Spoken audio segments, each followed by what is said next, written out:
Hello বন্ধুরা, অমরনাথ যাত্রার আজকের নবম পর্বে আমি পঞ্চতরণী থেকে পবিত্র গুহায় পৌঁছে বাবার দর্শন সেরে বালতাল হয়ে শ্রীনগর পর্যন্ত আসার অভিজ্ঞতার কথা শেয়ার করছি।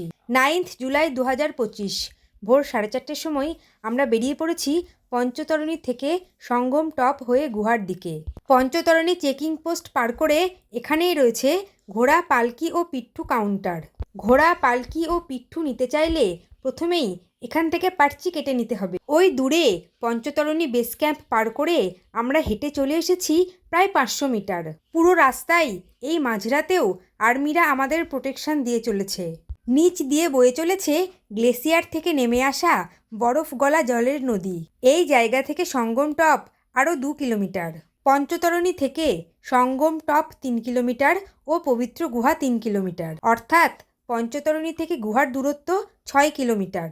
পঞ্চতরণী থেকে 2 কিলোমিটার পার করে আমরা চলে এসেছি, আর এই জায়গা থেকে সঙ্গম টপ আরও 1 কিলোমিটার। পঞ্চতরণীতে অনেক ভান্ডারা ছিল, সেখানে চা কফি ছাড়াও অন্যান্য বিভিন্ন রকমের খাবার পাওয়া যাচ্ছিল।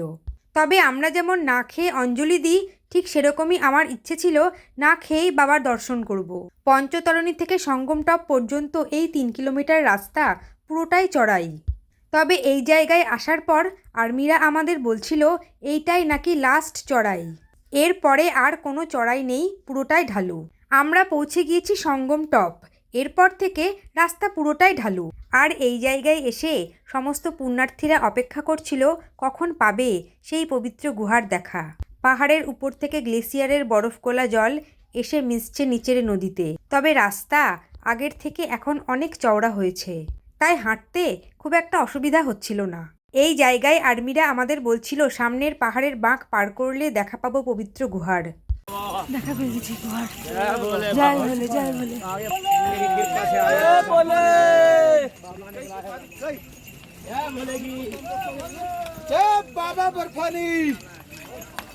এই জায়গা থেকেই প্রথম দেখা পেয়েছিলাম পবিত্র গুহার।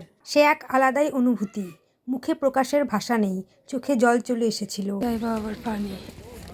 পবিত্র গুহা প্রথম দেখার পর পুণ্যার্থীদের মনের ভিতরের উচ্ছ্বাস ছিল কিছুটা এই রকম। আমি এখানে দাঁড়িয়ে কিছুক্ষণ অপেক্ষা করছিলাম, কারণ আমার টিমের জ্যোতিদিও ছোটনদা তখনও এসে পৌঁছাতে পারেনি।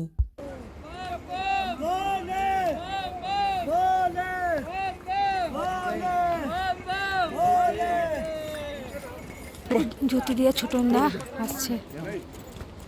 গুহার পিছন থেকে সূর্যদেব উদিত হচ্ছে। গুহার দিকে যত এগোচ্ছিলাম মনে হচ্ছিল কোনো এক অশুভ শক্তি আমাদের পথ চলাকে অবরুদ্ধ করার চেষ্টা করছে। আমরা রয়েছি পাহাড়ের এপারে। পবিত্র অমরাবতী নদী পার করে আমাদের যেতে হবে পাহাড়ের ওই পারে, কারণ ওদিকেই গুহা রয়েছে। এখানেই রয়েছে ক্লক রুম। মোট 5টা ক্লক রুম রয়েছে, 5 4 3 2 1 এই সিকোয়েন্সে।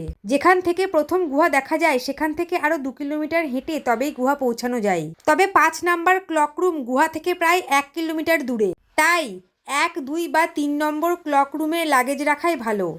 পাশ দিয়ে বয়ে চলেছে বাবা বারফানির বরফ গলা জলে সৃষ্ট নদী অমরাবতী। আমরা 3 নম্বর ক্লক রুমে লাগেজ রেখেছিলাম, যেটা গুহা থেকে প্রায় 500 মিটার দূরে। 2 ও 1 নম্বর ক্লক রুম গুহার খুব কাছে থাকার কারণে লাগেজ রাখা ও নেওয়ার সময় প্রচুর লাইন পড়ে, তাছাড়া জায়গাও থাকে না অনেক সময়। সেই জন্য আমরা 3 নম্বর ক্লক রুমেই লাগেজ রেখেছিলাম। 3 নম্বর ক্লক রুম থেকে ঠিক এই রকম গুহা দেখা যাচ্ছিল। গুহা পর্যন্ত লাস্ট 1 কিলোমিটার রাস্তা পুরোটাই চড়াই। আমরা 6:30টার মধ্যে গুহা পৌঁছে 8টার মধ্যে দর্শন করে নেমে আসি। খুব সকালে পৌঁছে গিয়েছিলাম, তাই ভিড় একেবারেই ছিল না। দর্শন করে নেমে আসার পর আমার শরীর ও আবহাওয়া দুটোই একসাথে খারাপ হয়ে যায়। বৃষ্টি মাথায় নিয়ে, জীবন হাতে নিয়ে ঘোড়ায় করে খুব কষ্টে বালতাল নামি, এবং সেই দিনই বালতাল ট্যাক্সি স্ট্যান্ড থেকে 4000 টাকা দিয়ে একটা গাড়ি ভাড়া করে সোনমার্গ টানেল পার করে সন্ধে 6টা নাগাদ শ্রীনগর পৌঁছাই। বালতালের আগে ডোমেল গেটের কাছে আর্মিদের RFID কার্ড ফেরত দিতে গিয়ে ATM হারাই। সারাদিন জার্নির পর শরীর প্রচণ্ড ক্লান্ত ছিল, তাই শ্রীনগরের লাইম উড হোটেলে পৌঁছে ভাত, ডাল, আলু ফুলকপি, আলুর দম, স্যালাড দিয়ে তাড়াতাড়ি ডিনার করে ঘুমিয়ে পড়েছিলাম। শ্রীনগর ও বাড়ি ফেরার ট্রেনের ভিডিও নিয়ে খুব তাড়াতাড়ি ফিরছি পরের পর্বে। ততক্ষণ পর্যন্ত সকলে সুস্থ থেকো, ভালো থেকো, সঙ্গে থেকো। টাটা।